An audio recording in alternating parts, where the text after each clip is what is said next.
Hey everyone, I'm your host Marcus Norman of Gentleman Style Podcast Show, and it's good to be back with you all. I haven't been live in a minute, I know, but I'm glad to be here with you today and to give this incredible powerhouse speaker coming to the stage. We are going to dive deep and ask the hard questions that we haven't been able to get answered up until now.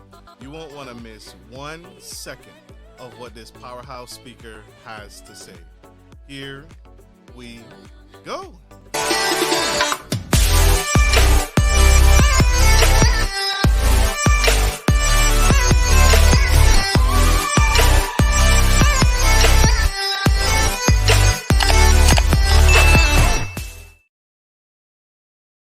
Hey everyone, I'm your host Marcus Norman of Gentleman Style Podcast Show, and today I have Senator Genevieve Whitaker coming to the Gentleman Style Podcast stage, and she is impactful. Miss Genevieve Whitaker was born and raised on the beautiful Virgin Islands, my home, where I was born. Oh my gosh, you have no idea what this is doing to me. In the beautiful Virgin Islands, she's surrounded and grew up with supportive educators all across the globe. Her family has been in education, the military, veterans, business owners, leaders, all over surrounding this young woman and inspiring this woman to push forward and ever achieve higher and higher goals. She has not one, not two, 4 degrees, a Bachelor of Arts in Government and World Affairs from the University of Tampa, a Juris Doctorate from Stetson University College of Law, a Master's degree in Political Management from the George Washington University, and of course, a Master's degree in Strategic Criminal Justice Management from Boston University. She also holds several certifications because she does not sleep. I don't think she sleeps, y'all. She is hard working. Two of these certifications stem from Oxford University School of Business and Harvard Kennedy School of Government having. So this woman is absolutely a powerhouse, lots of education, lots of knowledge, and couldn't be more prepared to stand on the Gentleman Style Podcast stage and lead the Virgin Islands into the future. And she's here. She's also a philanthropist, an activist, well-known public speaker, and a big advocate for the decentralization of the Virgin Islands. And she wants to fight for you, for me, and all her supporters and everyone that has stepped foot on the beautiful Virgin Islands. I can't hold this woman back any further. This woman is absolutely amazing, incredible. Help me welcome Senator Genevieve Whitaker.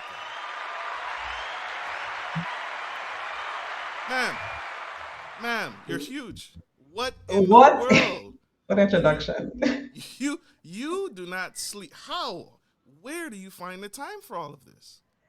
Well, Marcus, and greetings to you from our home. Greetings to you from St. Croix, Virgin Islands, and greetings to all of those who are tuned in, of course, and will watch us after. From, as you shared, and what a beautiful summary of my bio, surrounded by love. I'm named after my grandmother, Genevieve Browne, who herself was a paraprofessional educator. And so from really, really young, just really encouraged. I was really encouraged to just, my grandmother always said to me, just do your very best. And so that really stemmed into just throughout childhood, doing well in school, going on to college. And I was having that in mind. In fact, I tell folks I finished my college degree in 3 years, and that was at the age of 17, and deciding for myself how I would continue to really lay the footwork. And even though, of course, you think about a student completing the degree so quickly, but I was still able to have a good time. I was in part of different social groups, and I could tell folks I was even in a salsa club, and I did dance, and I played the piano. So a lot of things just making me well-rounded. So I thank my family, just my entire family circle, for being there for me even to this day. I love that. And I forgot to mention, y'all, out of everything I just said, a heart of gold. And so that's incredible. I applaud you, Senator, for doing what you're doing and just pushing forward. Diving right in, because we want to get to the sauce. The people have asked, and Gentleman Style Podcast is delivering. So I wanted to start with one of the biggest things you've been an advocate for in the Virgin Islands. You were a chair of the Education Committee with an agenda to change the school curriculum as it pertains to VI history being mandatory for elementary students and up all the way to high school. Why the focus on this? And did that get passed? That legislation get passed? Excellent question. And that matter stems back to the year I was born in 1983, actually. One of my mentors, Senator Cleon Creaky, she, along with Senator Adele O'Brien, with the chief sponsors back in the 15 legislature of what's Act 4844. And essentially, through all this, this 39-year going to 40-year history, essentially the mandate for the teaching of Virgin Islands and Caribbean history from K to 12 has been a challenge. I worked through, because I also, in addition to all those, I've actually owned my own consulting company, the Whitaker Consulting Group, and I've done a lot of pro bono work in support of our nonprofits. And through that, I was actually helping the individuals, litigants, who were challenging the mandate. So as a senator now, I even drafted a letter of support for the litigants, but furthermore, I updated the code to really push for what is known as integration of history. So to push for the integration of Virgin Islands and Caribbean history. And the answer, yes. Just last week, as I prepared for this interview, I just learned actually just yesterday in going into my various bills and to find out the status of and I am happy to report that we now have Act A684, which now mandates that Virgin Islands and Caribbean history be integrated into the curriculum from kindergarten to 12th grade.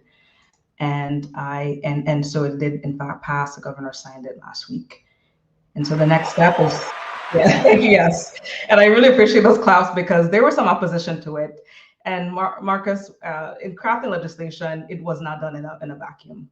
I had also co-founded and I'm the president of the Virgin Islands Youth Advocacy Coalition, and that I have a lot of affiliations with local, national, international groups who are pushing for curriculum reform. And integration is where our country, the United States, is leading. As you see now, even they're pushing for African American history in our schools. Integration.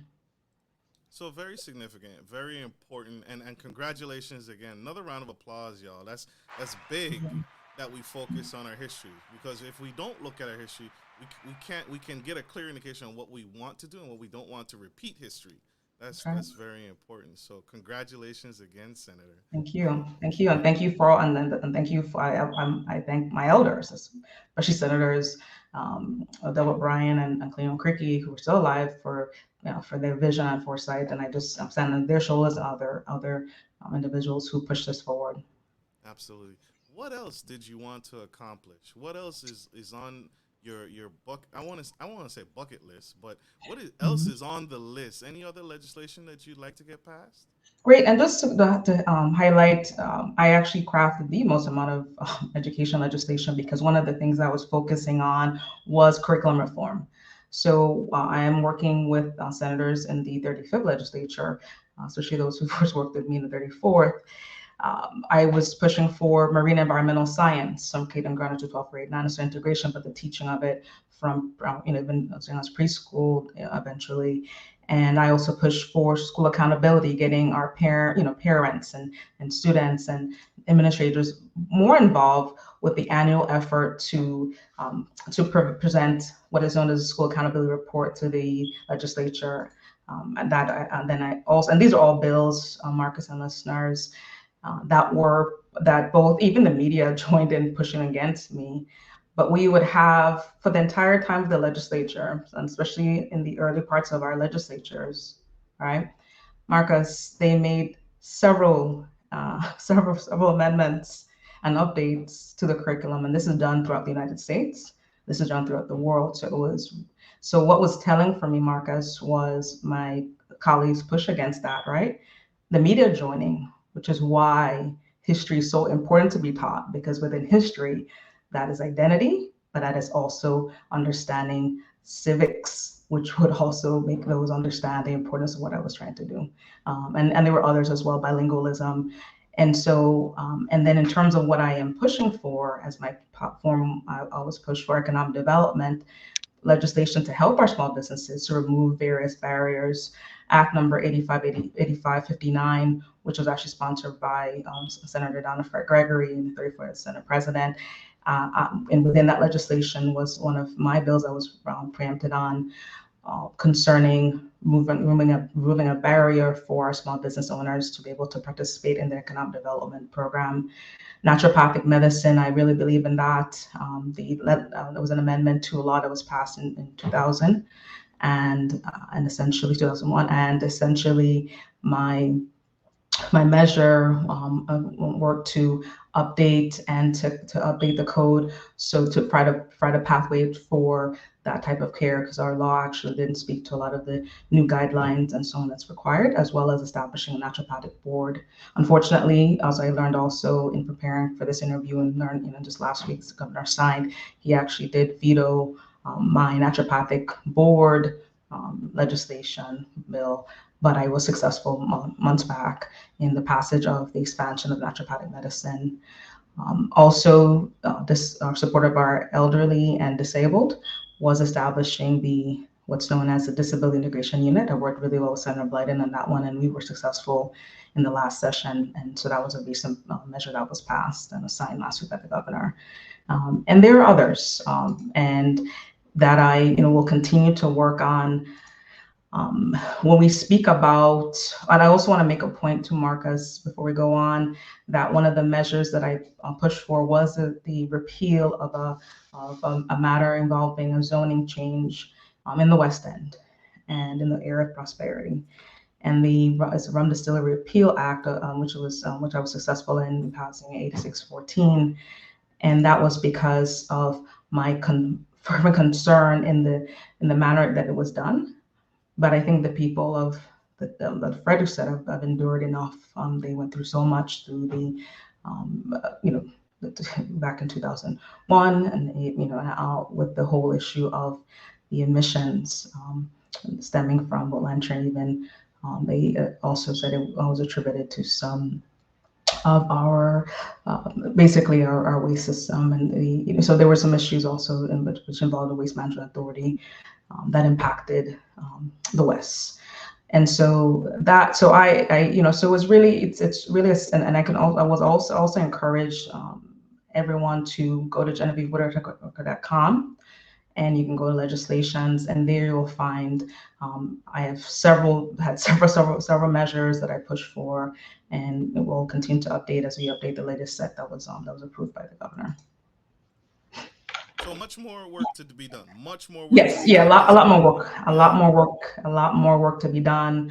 There was even a measure that I was working with Peter Bailey to recognize Irma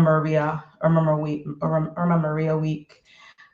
And so there's a ton of others that I hope to. And finally, I learned also too that possibly my naturopathic medicine, in addition to the naturopathic medicine board being vetoed, that also my effort to establish mobile healthcare, because way back in the days we used to provide regular healthcare to some of our elderly facilities, and that was pushed out. That no longer is at the same level.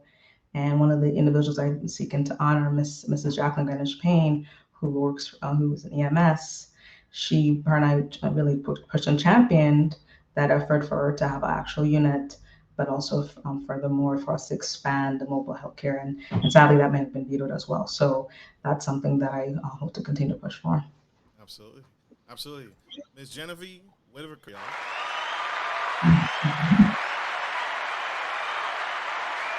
We have to go to a quick commercial break. Don't go anywhere. Stay tuned. Stay with us. We'll be right back. I'm Marcus Norman, bringing fresh vibes to hot topics surrounding culture, relationships, business, finance, sex, dating, faith, and everything in between. Whether you're into passive income opportunities, trending topics and useful relationship tips, or dynamic guest speakers, there's something for everyone. You can expect all that and more every week. If you're down with this content, then consider joining our growing community by subscribing to Gentleman Style Podcast and smash the bell to get on our VIP list. Your support means the world. Thanks for watching. Link to my channel.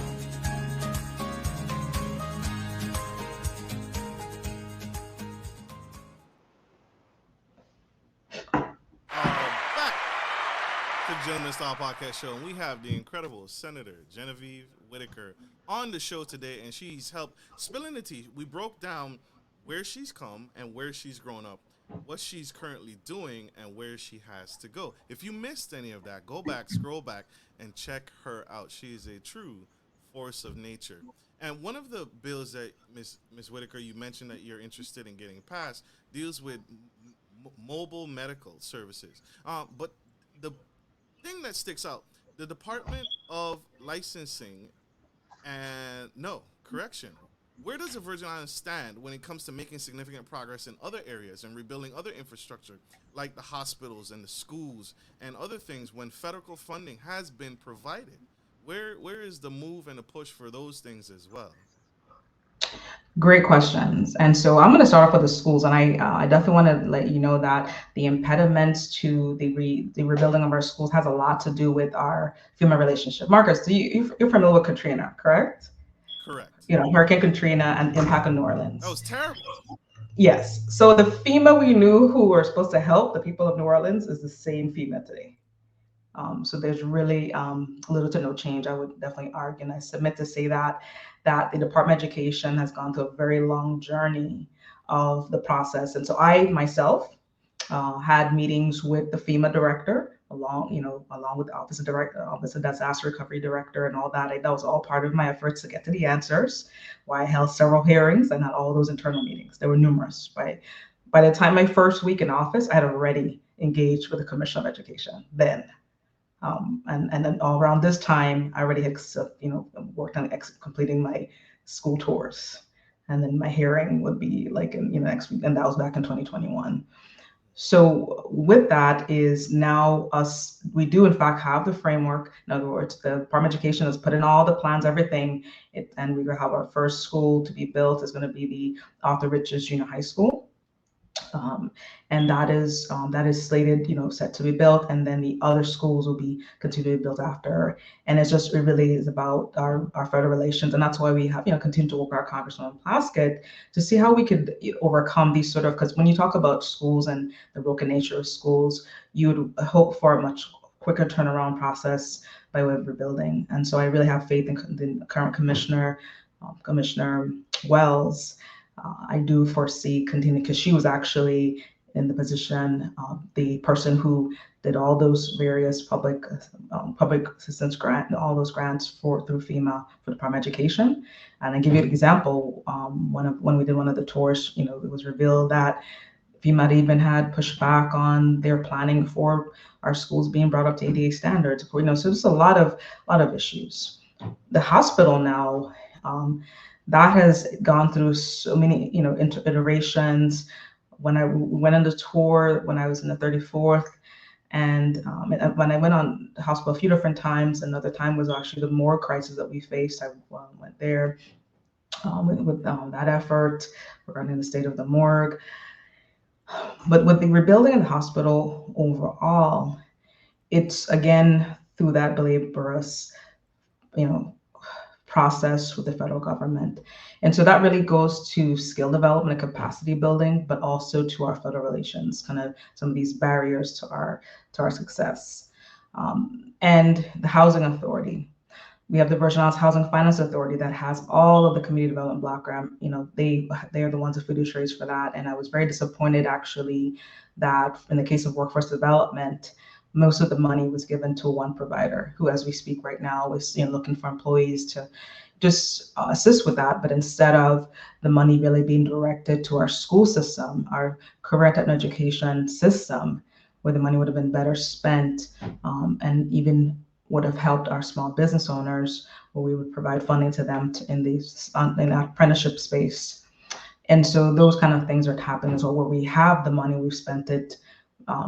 We have not spent it properly, in the sense of, you don't, put all your, eggs in one basket and think that you're going to get any real results. And so through investigative actions on my part. As a chairman of committee education, I dealt with the entity, brought them before the committee several times. And I'll even submit, even when I brought them before the committee, there was not that seriousness about all my colleagues in order to push that forward. So when we're dealing with individuals, we have to have that sense of unity, and they take advantage of that. But you'll see now, so as you follow the story and the money, you'll see, and I continue just to sit back now and see what is going to be done, because there's really in workforce, I've not seen a lot of movement. The hospital, we keep on hearing about dates of it being open, and that's why I hope to see soon that there will be a hearing regarding the status of the hospital from the 35th legislature. And just piggyback real quick on housing. The Virgin Housing Authority, now you have the Housing Finance Authority, but you have a separate entity known as the Housing Authority. They actually have a very expensive plan to build thousands of homes in the Frederiksted area. They have the plan, but not the money. And who's holding the bag of money? The Virgin Islands Housing Finance Authority. And so that is also why sit on the money? What's And that's a question really for the Housing Finance Authority to ask, and that has been asked of them many times. And so, Marcus, what we go to is capacity again. You asked, do I sleep and why did I prepare myself to become a senator? Well, there's a preparation effort to be able to, so we have different departments and individuals who need to build a particular capacity. And that's why you really should see it. I mean, I really submit that commissioner directors should continue, and if they don't have the capacity, they should have professional development. There should be a way to build a capacity, or just simply put, you put the right people in the right positions so they can get the work done. Absolutely. I wanted to focus on, because you said put the people in the right position, I wanted to focus on your office. Your office has had some turnover in there. And why the turnover in your office? Is it because of people not in the right position? What's happening there? Thank you for that question, Marcus. And so, when first off, senators, hiring and letting go, and it happens throughout the legislature. In fact, in 34th, other senators had turnover as well, but it just seemed to be a highlight in my office, especially because, and I would say, especially because I hired a lot of staff. Because my whole point about helping my people and making sure we have constituent efforts and everything going, because I learned that a lot of folks, weren't really being helped. Legislature has changed a lot in terms of constituent assistance and things of that nature. And then there was a misnomer about who left and who. I essentially terminated a couple people who did not do the work, right? And then several individuals, I had several individuals who worked for my office. Number stayed with me from the very beginning. I have individuals who've been with me from the very beginning and continued the work. In fact, I had a person who went from part-time to full-time who was actually doing some of those full-time staff work, and they were making double their salary, but they were filling in for their work and things of that nature. So it has to do, Marcus, it has to do with Marcus. It has to do with work ethics. And there was a decision in the late 80s for legislative decision to get rid of our merit system. So we see it play out now. I have so many examples, and Marcus and listeners, if you hire somebody to do a job and you find yourself routinely doing your staff's work over and over again, or if you're engaging with a constituent matter and you're the one having to draft a letter, send a response, and all this, what would you do in that particular case? So I hired people to assist me to help the people of St. Croix. And then I furthermore invested in them because I believe in professional development. So they all had opportunities for which I laid out. Here's how you can build up your skills in this particular area. Checklists, training, retraining, showing by examples. Because again, many times I did it on my own. Because when something is not getting done, I have to do it. The people elected me to do the work. And I cannot say, well, I'm not going to do this because staff that I hired is not doing it. And respect goes a long way.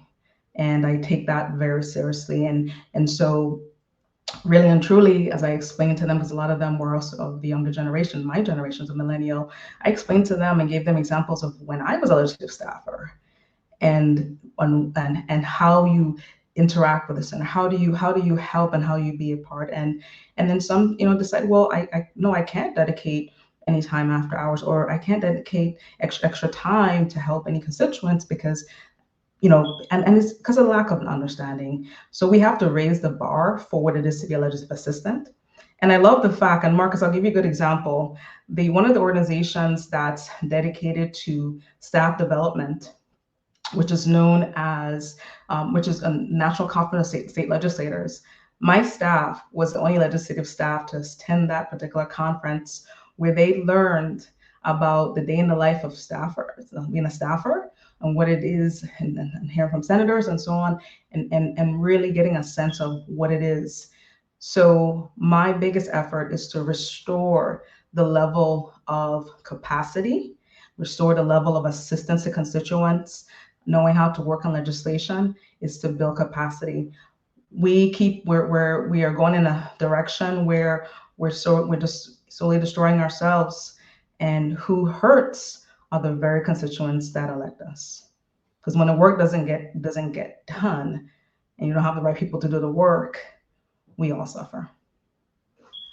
That's fair. That's fair. Thank you for breaking that down. Thank you for breaking that down and explaining that to the. You're right. If they're not doing the work, you can't turn to the people and say, well, this partner or this staff member didn't do it. It has to get done. That's not a tolerable answer. So you're right. So I appreciate you that sharing. Yeah, and you don't just say stuff like I haven't fought in a long time. Just like, excuse me, I've never in my life, and any person I've ever been hired by, paid for work, volunteer. If I had a disagreement with them, whatever, get in the point where I'm ready to be physical with them. That is just unheard of, and those are the kind of things I didn't tolerate, or this despicable texts. No, you can have a disagreement with your boss, and there's a proper way to handle it, but disrespect is unnecessary. So, and that's why I continued to stay high when people were going really low. Absolutely, absolutely. Speaking of staying high, you did not make it again. You didn't get selected to run again. Will you run again? The people want to know, will you run again? Yes, I definitely will run again. I one of the things that I also prepared for was becoming a senator. So not, of course, my degrees and everything, and my work experience, but also I spent a good 10 years through political boot camp trainings, and I know there's so much work that's yet to be done. And I feel for my constituents, because I assisted hundreds and hundreds of constituents. I had a whole field operations. I had several projects as it pertains to our WAPA crisis. Several. I served on the Public Service Commission, and all these that I know that I'm not sure will continue to be done, absent my participation. So in a sense, being the driving force for certain actions. I'm also very happy to say that I helped to restore the Youth Commission with, that was another law that was that I worked on, that all my colleagues supported, which is great, and the governor to finally move forward with the Youth Commission, and that was also disbanded in the late 80s, around the same time we disbanded the merit system. What do you feel is the reasons why you didn't get reelected? Well, the reasons I attribute it, I go back to my efforts for there to be a greater understanding of civic engagement, right? The reason why there's more of an acceptance of the lack of, whether it's constituent support, or the understanding of the role of the legislature, is a lot of the reasons also attributed to my loss. And then also to the media played a role. Marcus, really and truly, and listeners, I had all these things I've done, even establishing a youth agriculture project, which took a good while to put through, and several efforts visiting farms and all of that, right? So really that is part of it, and then also the smear campaign, right? Kind of has some kind of attribution to that, where these disgruntled former staff got together. And persons because this also melee drives our community in terms of persons getting the actual facts, right? that doesn't happen. So the same way we're not getting the facts about who to elect, we're also getting misinformation about who we should not elect. So, and then also to making sure I get out. So when I broke down my numbers, I also look at demographics. I need more support in the west end of the island, actually. That's where some of my votes, where because I lost by 284 votes, I lost at the seventh position. And basically, working now towards gathering that support and doing my best, and also, having to rise above our local media, because they were also part of making sure not to share it in my press releases, a lot of my stuff, here and there, but not the same way they will share other senators' information. Absolutely. We have to go to one more. Thank you, Senator Whitaker. Thank you for breaking that down. I'm glad to hear that you're not giving up. And like I shared in your bio, you don't strike me as someone that's giving up. As a lawyer, that I think that's kind of beaten into your head that you don't give up, you don't quit. And so I appreciate you not giving up, and you've taken the demographic, you've taken the data, you've analyzed it, and you've made a path forward. And it's not the end, right? You're still here and you're still charging, and there's more work to be done, like you clearly laid out in the beginning. So thank you for that. Yeah. We have one quick commercial break, y'all. Don't go anywhere. We gotta pay our constituents. Get those bills paid. We'll be right back. Are you a local business looking to offer your customers easy access to cash without having to travel miles? We're here to help. At Norman Legacy Investments, we provide free ATMs with free installation that provide a suitable investment for your business. Even better, we offer you some profit sharing and handle everything from start to finish. Just reach out to us today to schedule a free consultation.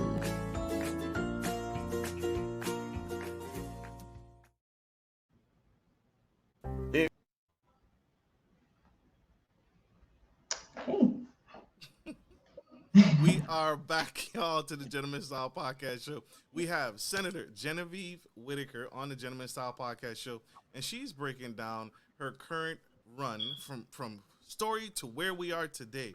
And if you've missed any of that, she's answering the hard questions. And speaking of questions, we have a question from our audience member, Jamali Douglas. He asked a question. Are you okay with answering questions from the audience, Ms. Whitaker? No. Absolutely. So Jamali Douglas asked the questions. What were some of your campaign missteps? Thank you for the Jamali. I wouldn't say there were campaign missteps, because I really followed, when you look at campaigning, knocking on doors, pushing my message, doing a lot of radio interviews, and I run a grassroots campaign. So unlike the average candidate, I'm not able to put money towards a lot of these really expensive ads on our whether it's newspaper and all those things. But I pushed a lot through social media. I would just say, as I'm going forward, now that I have better understanding of where the demographics, where I have to convince and to push for, is really reaching out, especially to that group. But what was interesting in the West End is that I've done a lot of constituent work throughout the whole island of St. Croix, and I've done I did, even though there were individuals who were elected who they attributed to being from the West. A lot of my constituent matters also were helping individuals in the West. So it's just really about spreading a message much further. Absolutely. And getting to those voters. Any push to push your campaign to the other islands and the smaller islands, St. Thomas, St. John, those other islands? Does that help the numbers at all? Probably not. Well, I mean, there are a lot of persons who live on St. Thomas and St. John and vice versa, and St. Thomas, so it's really, they have family, electors here in St. Croix. And so, yeah, you push, and that's why I have constituents, who don't necessarily vote for me, but they're still my constituents that I represent. When I'm elected, I represent the entire Virgin Islands. So yeah, that does help, getting persons, hey, so-and-so, vote for them, and that has helped as well. I definitely have one of my cousins, in fact, she lives now in St. Thomas, and she was really pushing for support for me. I love that. Love that. Thank you. Thank you for saying that. And great question, Jamali Douglas. We appreciate it. Thank you for asking the question. This is huge. This is big.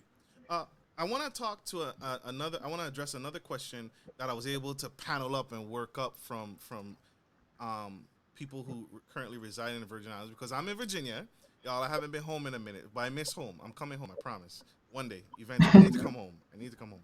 Well, Miss Whitaker, why isn't the Department of Licensing and Consumer Affairs so ineffective in protecting the people from exorbitant grocery prices? Really good question. So the Department of Licensing and Consumer Affairs, they do in fact do regular engagements of, like when they go into the stores and they compare the prices and everything. But in terms of that protection, we of course now know that there's a raging war and that has impacted. And we had, other things, the egg crisis, so, so every time there's some sort of crisis, of course, that would, that drives up the costs. I would submit, though, that when we look at the high prices in our grocery store, it has a lot to do with our lack really of a strong agricultural market. And so that plays a huge factor as well. Because for example, in the BVI, when as the egg crisis is really an issue right now, eggs are an issue right now. They had decided quite some time ago to have their own egg farms to support that. So this really, so Department of Agriculture can really ramp up its efforts for the pricing and what have you, but the control over when things go higher. So that really dovetails into to really addressing our food security. And agriculture is also one of the big areas why I had engaged with so many of our farmers, engaged with the part and was part of engaging and taking part in the town halls for the agricultural plan. So I say all that to say, the longer we continue this path where we don't have true food security, we will continue to see these high prices, as well as even the custom fees and all these stuff, which tie a lot into a lot of my actions and around the decolonization efforts. Because when people hear about decolonization, they don't see that as quality, and it's true. They don't see it as that, and that, but that's not true. That it's tied to our quality of life. A lot of the structure we have around colonialism is tied even to how we're trading and how we are able to do what we need to do in our level of governance even. And so yes, I see and I myself, that's why I have a constituent effort. I myself engaged Commissioner Richard Evangelista, in different gouging issues and so on and so forth, and he was very responsive. So we have to be more vigilant. And I was also working on an effort for a consumer board along with the LCA. So that's why I keep talking about getting back in, because these are some of the things that I was in fact working on, so that we can have structure around issues when there are crises, and the community which has a lot of solutions, and we can be part of making the situation better. So you're advocating for pushing for better agriculture and getting local agriculture up and giving that a boost so that we can boost up the local economy and keep prices lower. Is that what I'm hearing? Yes, definitely. Push that we have a greater person can actually go to more access to food that is grown right here on our island, and that would definitely drive down costs. Absolutely. We got another follow-up question from Jamali Douglas. He asked, how much does the Jones Act affect the price on goods, if at all? Well, no, what the Jones Act doesn't apply to the Virgin Islands. It actually applies only to Puerto Rico. And so, of course, it certainly affects them. We have a 6% customs act, which mirrors, is exactly this, with 6% here under, us being part of the U.S. And it was also 6% in the Danish West Indies. So it was just basically, here, boom, you guys are now 6%. There's no real rationale and everything behind it. It's just sort of and that's what we have colonialism. It's just here's 6%, y'all accept it. And that's why I'm pushing so hard for our civics and our understanding, so that we could push to make those kind of changes. Absolutely.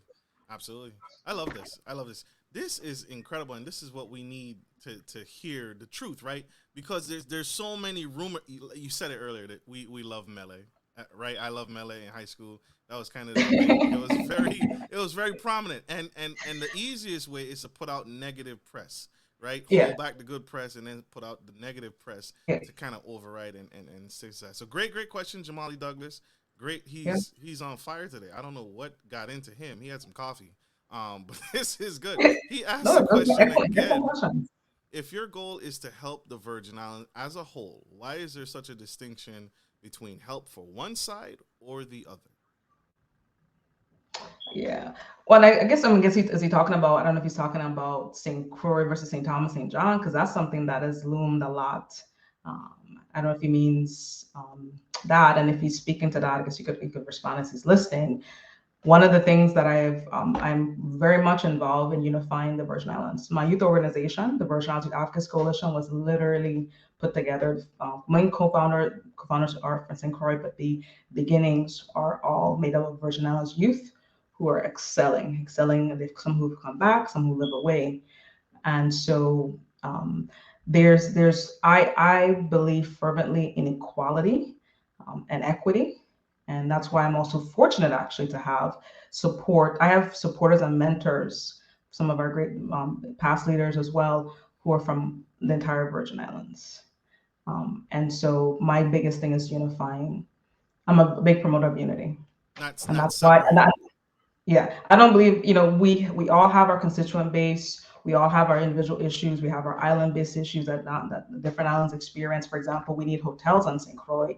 And while I appreciate the fact that the governor in his last State of the Territory address talked about what hotels are being rebuilt and all this stuff, we need an actual newly built hotel. And so my effort continues so that we can have a hotel on St. Croix. You're I talking really, about really, you're talking about hotel on the Key, a newer hotel in that yeah. No, I'm talking about building a whole new hotel. I whole respect new. we have different hotels are being rebuilt and a hotel in the Key and all these stuff, and that's happening, rebuilding and fixing and everything, and that's excellent because that's going to bring definite rooms and jobs, and I'm excited about that. However, we're due and well overdue for actual hotel. And so I've been really working with investors, with hotel, because the way it works also too, you have an investment company. Oh, good, and Jamali, good question. I wouldn't decide today if it would be west side versus east, because one at St. Croix, definitely, Jamali, yes, definitely St. Croix. St. Croix back in 1990, there was an effort.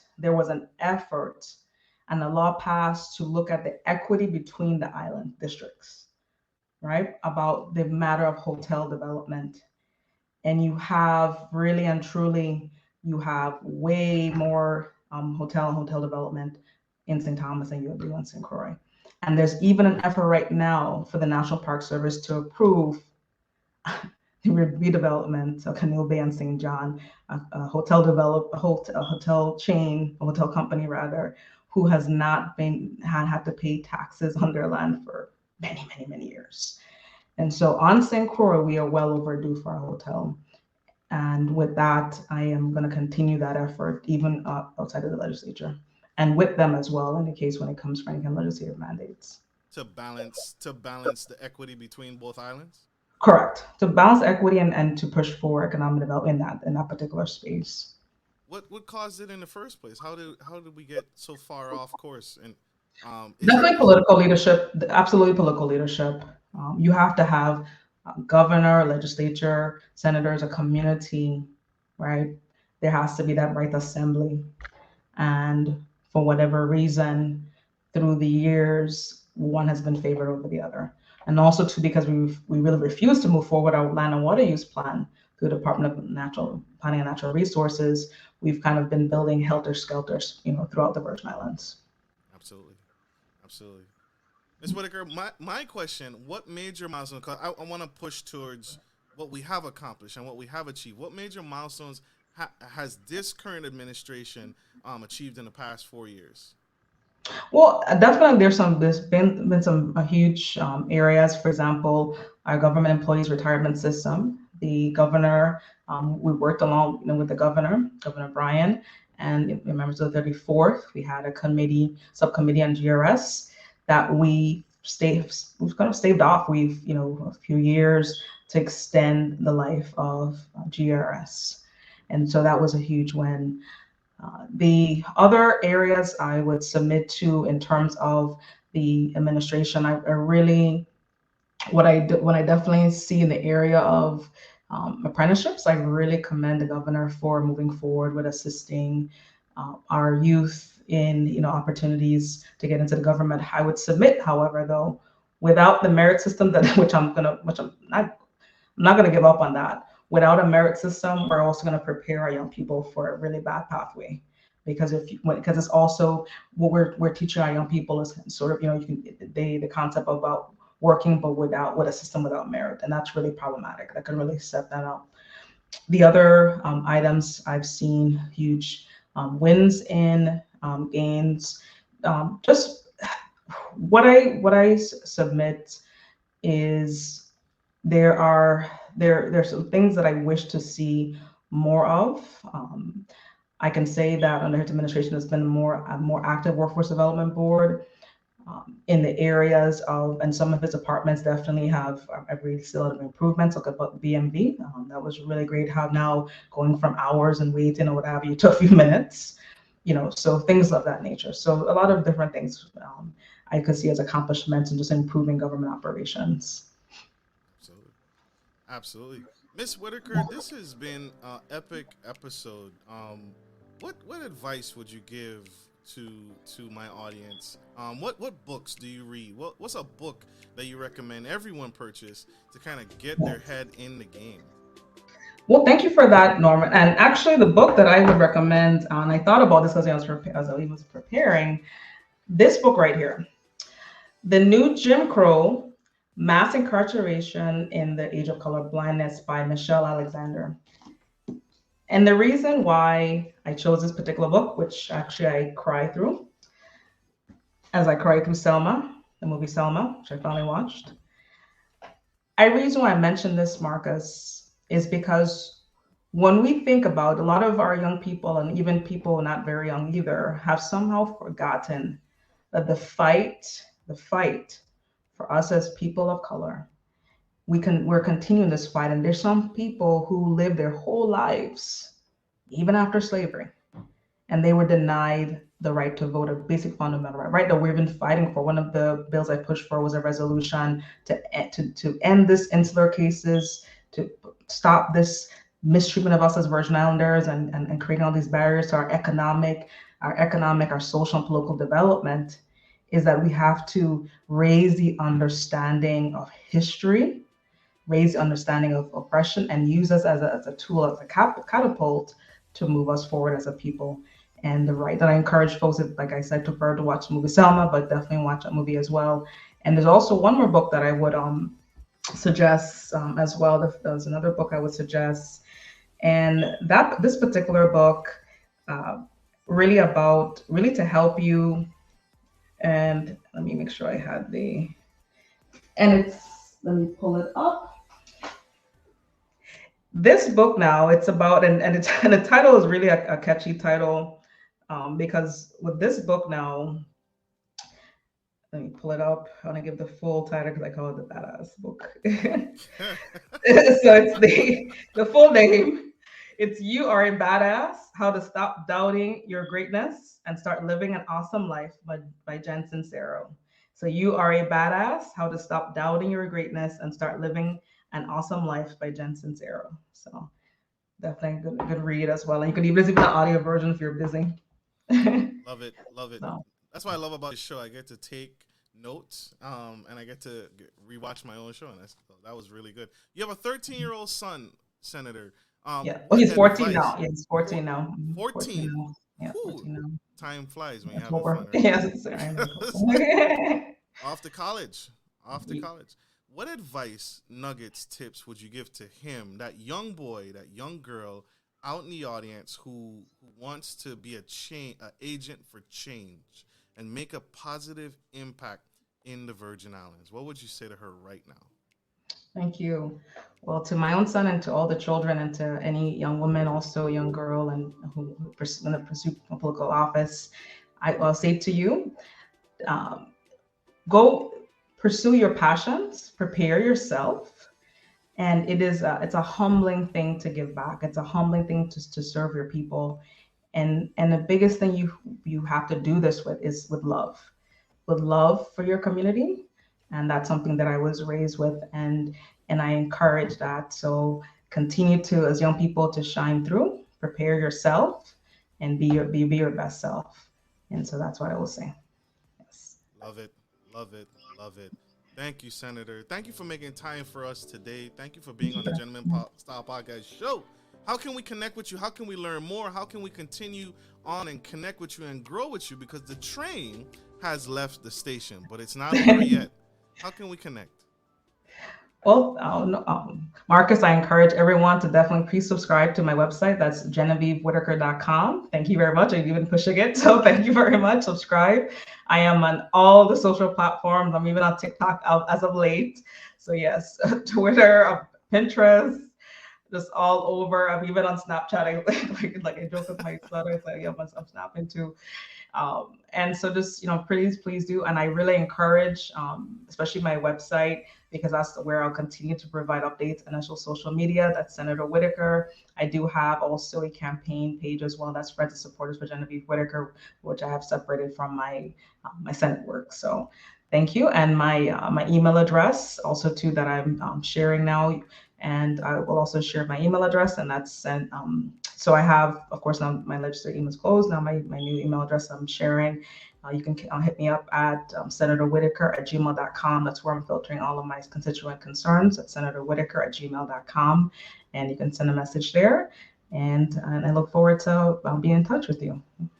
Love it. Thank you. Thank you for the opportunity. I'm really humbled by this opportunity. And thank you so much to Marcus. This is a great platform, and I'm honored to be here. Thank you. Thank you. Thank you, Senator. Thank you for being here. I go by Marcus. I go by Norman. It's okay. I love it. I answer to both. Thank you, Senator, for being here. I appreciate you making time for us again and giving back in this way. Thank you so much. And thank you, my audience, for being here. Thank you for spending time with me. This is fantastic. I am so pumped and so excited to deliver this message to you. And you guys can hear the answers that you all deserve from Senator herself. And as you can see, there's going to be change. She's going to work hard, and she's going to continue to work hard and give back. So I got to let you go. I got to let Senator run. She got many more courses to take. She got more certifications to get. She got more to do, right? But I love you guys. Thank you so much. Like I always end every show, take care of your friends, take care of your family, and always, always take care of business. This is Marcus, your favorite gentleman, and Senator Genevieve Whitaker of the U.S. Virgin Islands. Love you guys. Bye.